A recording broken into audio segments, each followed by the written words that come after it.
We have to realize that today an e-rickshaw is not just an e-rickshaw, it's a computer system. And therefore, if it's operating in the digital format, it's got some memory functions, it's always possible that that e-rickshaw can be potentially hacked.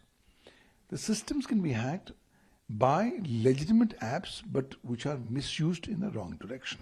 And that's what this new misuse of this Chinese app is being reported, where youngsters and other people are easily going ahead and hacking into the computer system of the e-rickshaw, making it stop its functions and going ahead and incapacitating the performance of the said rickshaw. In the eyes of law, I am very clear, this is not a game, this is an offence under Section 66, read with Section 43 of the Information Technology Act 2000, because this is an activity that's done dishonestly or fraudulently, where people enter into the computer system of this e-rickshaw without the consent or the knowledge of the person who's the owner or the person in charge of the said e-rickshaw. And that becomes the offence of a computer-related offence under Section 66 of the IT Act, punishable with 3 years imprisonment and 5 lakh rupees fine. Somehow, perception of people needs to change. People feel, oh, it's an e-rickshaw. That's not a computer, so I can play with the e-rickshaw. What you're not realizing is that e-rickshaw, in the eyes of law, still constitutes a computer system and computer resource. And if you are going to unauthorizedly gain entry into the computer system, you are not just going ahead and violating the criminal law of the country, you're liable to be criminally prosecuted under the Information Technology Act 2000 and the Bharatiya Nyaya Sanhita. In addition, you can also potentially be facing liability to pay civil damages by way of compensation under Section 43 of the Information Technology Act. So I think this should not be seen as a mere gain, a mere source of entertainment.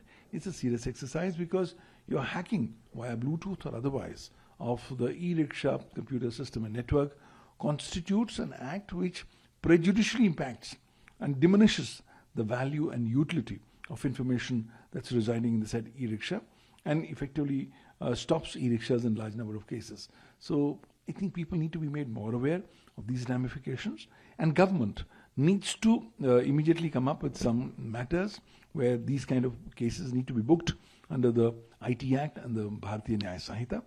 And a message needs to be given that the time for games, playing games on e-rickshaw is over. You try to mess up with an e-rickshaw by tampering with its computer system or resource, be prepared to go to jail because you are going to be prosecuted for computer-related offences under the Indian cyber law. देखिए, बहुत सरल शब्दों में बताऊं तो हाल ही में कुछ videos viral हुई जहां पर बच्चे एक ऐप बैट BMS ऐप का इस्तेमाल करके ई रिक्शाज की बैटरी ऑफ कर देते हैं।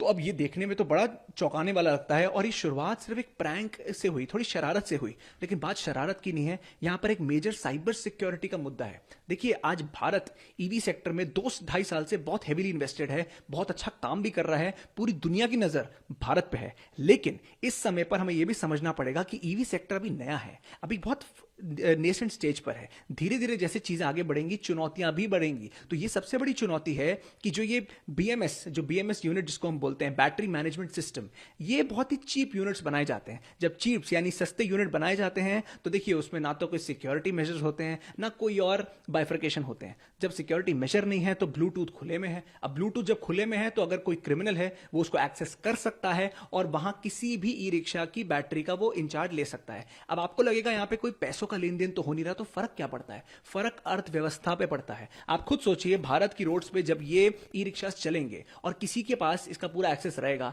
एकदम से बैटरी ऑफ कर दी जाए, बंदा गाड़ी में चल रहा है, एक्सीडेंट्स कॉज हो सकते हैं, कियोस्क कॉज हो सकता है। तो बात सिर्फ यहां फाइनेंशियल कॉज की नहीं है, बात है कि बहुत ही मेजर साइबर सिक्योरिटी मुद्दा भी सामने आया है और मुझे लगता है बहुत अच्छा है कि शुरुआत के स्टेज में ये चीजें सामने आ रही हैं। तो अगर भारत सरकार कोई बहुत इंपॉर्टेंट गाइडलाइंस ईवी सेक्टर में साइबर सिक्योरिटी के रिलेशन में लाएंगी तो मुझे लगता है इससे बेहतर समय नहीं है। ये ब्लूटूथ वाली बात जो आपने जिक्र किया, क्या इसको सिक्योर करने का भी कोई तरीका हो सकता है? एज ए साइबर एक्सपर्ट भी हम आपसे ये चीज़ समझना चाहेंगे। और आपने हालांकि कहा कि ये एक्सीडेंट कॉज इससे संभावित है ही है, वो दिखाई भी दे रहा है, तो क्या कोई सॉल्यूशन ओवरऑल हम देख सकते हैं? देखिए, एक बहुत ही सिंपल सोल्यूशन है। किसी भी सेक्टर में जब तक कानून, गाइडलाइंस या कोई स्टैंडर्ड सेट नहीं किए जाते, तब तक आप किसी प्लेयर, चाहे वो ओईएम हो, डेवलपर हो, कंपनी हो, आप उस पर उंगली नहीं उठा सकते हैं। तो मेरा ये मानना है प्रॉपर गाइडलाइंस लाई जाए कि जो भी कंपनी ईवी सेक्टर में काम कर रही है वो क्वालिटी से कॉम्प्रोमाइज नहीं कर सकती, क्योंकि देखिए सारा मुद्दा क्वालिटी का है। यहां आप सस्ते के चक्कर में आप साइबर सिक्योरिटी पे आप ना तो इन्वेस्ट कर रहे हैं, ना आपको फर्क पड़ता है। तो कोई भी बंदा, आज तो छोटे बच्चे ये प्रैंक कर रहे हैं, कल को कोई साइबर क्रिमिनल ही इसमें हाथ डाल लेगा। तो बात वही बनती है, जब आप एक ईवी सेक्टर, जो इतना इंपॉर्टेंट सेक्टर है, उसमें इंपॉर्टेंट गाइडलाइंस आएंगी, तो मुझे लगता है ना कोई स्कोप होगा बचने बचाने का, और ना कोई कल को बंदा भाग सकता है इस चीज से। हर एक कंपनी के ऊपर उतनी ही जिम्मेदारी रहेगी कि आप ईवी सेक्टर में हैं, आप क्वालिटी से कॉम्प्रोमाइज नहीं कर सकते।